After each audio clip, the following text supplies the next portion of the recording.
Bago tayo magpatuloy, pakisupport ako sa akin channel. Pasubscribe ako. Salamat mga boss.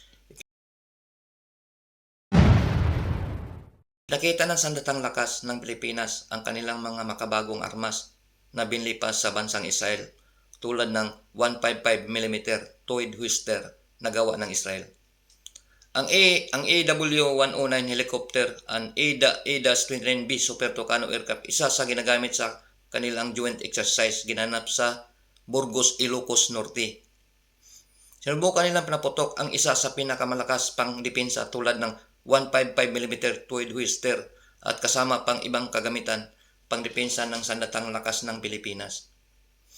Kasama sa joint exercise ay ang mga uniform personnel, Armed Forces of the Philippines, Philippine National Police, Philippine Army, Philippine Marine Corps, Philippine Coast Guard. Sila ang mga tagapagtanggol at dumipinsa sinumang sumubok na sakupin ang ating teritoryo. Ang kanilang pag-ensayo ay dagdag kakayahan sa pagdepensa sa mga baybayin sakop sa ating rehiyon. Ang Philippine Air Force ay sinisika pa nila na makakuha pa sila ng karagdagang kagamitan sa pagdepensa sa teritoryo. Isa na dyan ang multi-role fighter Gripen na gawa ng Sweden or F-16 na gawa ng Lockheed Martin. Sana magdagan pa ang ating jet fighter. Sa ngayon may 12 pa lang tayo na light attack aircraft na gawa ng South Korea, FA-50. Hanggang ngayon wala pa tayong pang-combat na multi-role fighter.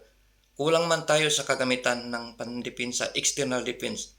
Sinisika pa rin ng ating sandatang lakas na makagampanan ang kanilang tungkulin sa pagbabantay sa ating teritoryo.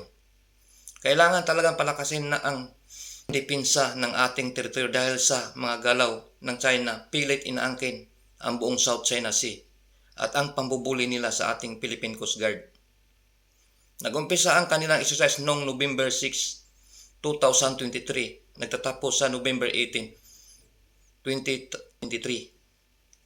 12 days training, dagdag kaalaman sa pagdepensa sa rehiyon. Ikaw kabayan, ano ang masasabi mo sa mga hakbang ng ating gobyerno na palakasin ang depensa at maging handa sa lahat ng hamon sa mga hinaharap?